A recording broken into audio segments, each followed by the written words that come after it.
What's up, guys? Welcome back to another video. Today I'm going to be doing a story time. Before we get to the video, don't forget to like, subscribe, and comment. Go follow my social medias down in the description down below. Follow my uncle. Follow him. He just hit 50 subscribers. He's doing amazing on YouTube, way better than me, in fact. But that don't matter right now. Go subscribe to him. Go follow his YouTube channel. He just uploaded a video. Once I upload this video, his video will be uploaded. I'll link it down in the description below. But yeah. Alright, so today's story time is going to be a little bit spooky. It's going to be a little bit scary. It's going to be the first time I experienced something scary, like a paranormal activity thing. So basically, I'm going to start off from the beginning. Me and my friend Joey, my friend Mason, and who else? Then my friend Alex. We were all hanging out, and then we were like, hey, let's go down to this scary tunnel, this haunted tunnel. So basically, where I used to live, there was this tunnel that was claimed to be haunted or whatnot. And so we were like, let's go down there, let's see how it really is, let's see if it's actually haunted or not. So we're walking down. It was only like 10 minutes away from my house. We're walking to the tunnel, we're walking. And I just get this like strange feeling in my chest. I'm like, oh no, I don't want to do this, I don't want to do this, I don't want to do this. And we get there, and basically this is what the tunnel looks like in the daytime, and this is what it looks like at nighttime. So you can clearly see a huge difference between it. You can see a gigantic difference. It doesn't look like, in the daytime it looks normal, like regular tunnel. People come in, and at nighttime it's spooky. We went through it in the daytime. So when we got there, we were just chilling, hanging out, you know, just doing our thing. And there was this little waterfall. It started about like 2 feet, maybe about 2 feet high. It wasn't a big waterfall. It was very, very small. But it was water that would just crash down. It just crash. And it was just so peaceful. So we would just go there and sit there and just relax and just chill. And it never seemed haunted in the day. We always thought that it was pretty cool to just go down to the tunnel. Okay, let's go sit in the tunnel. And like I showed you guys earlier, it wasn't that little like small tunnel. It was a pretty big tunnel. And in the picture, it looks like a short, but it was kind of long. So fast forward a couple days, and me and a whole bunch of other friends, same Mason and Alex and Joey. But there was other people with us, and we decided to go down there at night. So we get down there around, it's probably like 7, 8 o'clock-ish, around then. It's still pretty early, but it just started getting dark. And so we get there, and it's just dark outside, and you can't see anything in the tunnel. So the way that you get to the tunnel, it's a little path. I don't think I have any videos of it, but it's a little path that you have to take to get to the tunnel. And it's like a whole bunch of trees and stuff through it, so everybody's like holding branches for each other, things like that. So we get to the tunnel, everybody pulls out their phone and their flashlight. Now, here comes the scary part. We're all walking through the tunnel, and then all of a sudden we hear like a vroom, vroom, vroom, vroom, vroom, vroom, like a motorcycle sound or like a lawnmower sound. And so we were hearing both, and so we thought that it was a car passing over. But then we all looked and turned around, and we hear it coming closer and closer and closer and closer.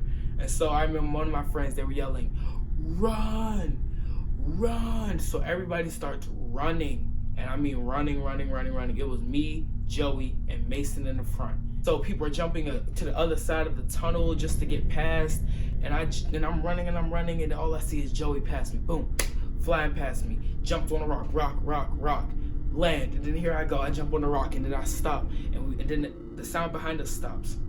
So then like 5 minutes go past, we're all talking about what we heard. We're like, oh my gosh, what was that? I don't want to be last, I don't want to be first, I want to be in the middle. Everybody's trying to figure out their spots for when we going back.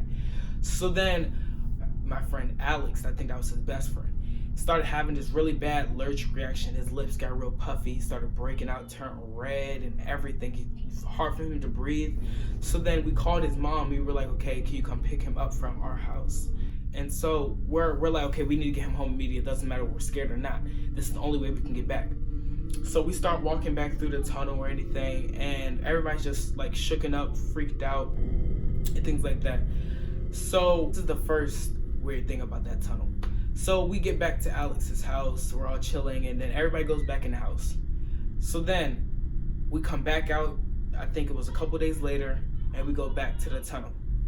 And so then my friend Alex, he had a Ouija board. I was like, okay, I want to try it. I've never tried it before. I was very, very scared, but I tried it. And for the most part, it did work. I regret trying it. So then after that, we played with the Ouija board. Mason's there, we played the Ouija board, everybody goes home. I want to say about a week later, we all come back outside, and we're all about to go back to the tunnel again. It's nighttime again, and we're going to the tunnel, and it's just me, Mason, and the only people, me, Mason, and Joey. And I think it might have been one more person, Jenna. It was my friend Jenna. And we go to the tunnel, and then all of a sudden, we start hearing noises, scratching noises, people whispering in our ears. I mean, like, it was the creepiest thing I've ever experienced. So then we all like, okay, we gotta go, we gotta leave. And we were walking up, and when I seen back of Mason's shirt, it was completely ripped. And I said, Mason, you ripped your shirt? And I can't find that picture. I remember me taking a picture of it and showing him. I can't find it. But I do know that I have pictures of the aftermath of scratches, which I'll show right here. Basically, he had a whole gash in his back and a whole bunch of scratches on the back of his back. And so I took pictures of him, and I'll show him on the screen now. And it was like really creepy. And we was like, Mason, did you do this? He was like, no. I was like, Mason, did you scratch yourself? He was like, Anthony, how would I scratch myself to the point where the back of my shirt rips? I was like, okay, that is true. So then fast forward a little bit, and Alondre, he comes to pick us up. This is when he actually comes to pick us up. And we go for a little joyride or whatnot. And then Mason gets another scratch on his back. And so now we're like, okay, drop us home, Alondre. Drop us off at home right now. This is getting really, really weird. I don't want to be outside no more. So we take Mason home first because he's freaking out the most. He's the only one that anything's happening to. And so yeah, we take him home. Then I get dropped off. And when I get dropped off, I go in the house. I'm kind of shooken up, but I'm able to go to sleep that night. I'm able to sleep soundly. I wake up at 7 o'clock in the morning to a Snapchat notification. When I check it, it's Mason. He sent me a video. And so I'm like, okay, maybe it's just streaks, maybe it's just anything. I open the video up, and all I see is scratches all on his wall. I mean, the entire room was filled with scratches. His bed had holes in it. And so he's like, Anthony, come over right now. And so I put on clothes and I go over his house. We go into the room, and I mean, like, it's creepy. Like, the moment I walked in there, I got chills down my spine. And so I'm like, what in the world is happening? He was like, I don't know. I had sleeping paralysis, and I seen demons on my wall. They were running around on top of my head. And so he said, then he felt the bed lift up and started spinning around really fastly, and then fell, and he fell asleep and woke up, and he seen everything on the wall. So then I was like, that's really weird, Mason. Did you do this? He was like, no. And so all of a sudden I get this sharp pain on my shoulder. And so this is the picture right here. And I wish I had a picture of the wall, but the wall, it was like 3 claw marks, over and then down, over and then down. Some were just straight down, some were over and down. All the same though, same type of patterns. And on my right arm, or my left arm, I can't remember, I think it was my right arm, it was 3 claw marks over and then down. And so when I seen that, I freaked out so bad. I was like, Mason, you need a priest. You need some holy water or something, because this is crazy. And so after that day, we went outside, and we didn't go back in the house for a long, long, long time. We came back in, and he was scared, so he slept in the living room for about a week with his grandparents. After that day, I remember him telling me he kept having sleep paralysis over and over and over again. And I told him, Mason, you need to give your life to God. Because at that time he was atheist. He didn't really believe in God that much. But I told him, you need to give your life to God. You need to pray and pray and pray. He was like, Anthony, I prayed. I said, no, Mason. I mean, you need to sit there and you need to believe and you need to ask God, please send down some help. And so he did. And then he said that it stopped. But I don't know if it actually did. I only going off what he told me. So then he said that it completely stopped. But after that, my friend Joey has been getting severe anger issues, like seriously, like terrible anger issues. And he kept wanting to go back to the tunnel all day, every day. Just like every time we say no, we don't want to go there, he would get mad, like super, super mad. And then when we actually went there one time, he was so happy. He stormed off and everything. Yeah, I mean, it was pretty weird. Luckily, nothing really happened to me, but things did happen to my other friends.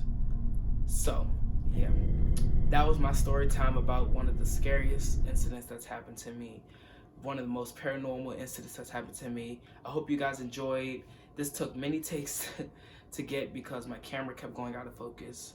But I hope that you guys enjoyed this video. Don't forget to like, subscribe, comment. Follow, comment down what you guys want to see next. Follow my social medias. My Instagram will be down the link in the description. My uncle's Instagram and his YouTube channel. He just posted a video recently. Go check out his recent video. Go check out his old video. I promise you, you won't regret it. All right, I'll see you guys in the next video. All right.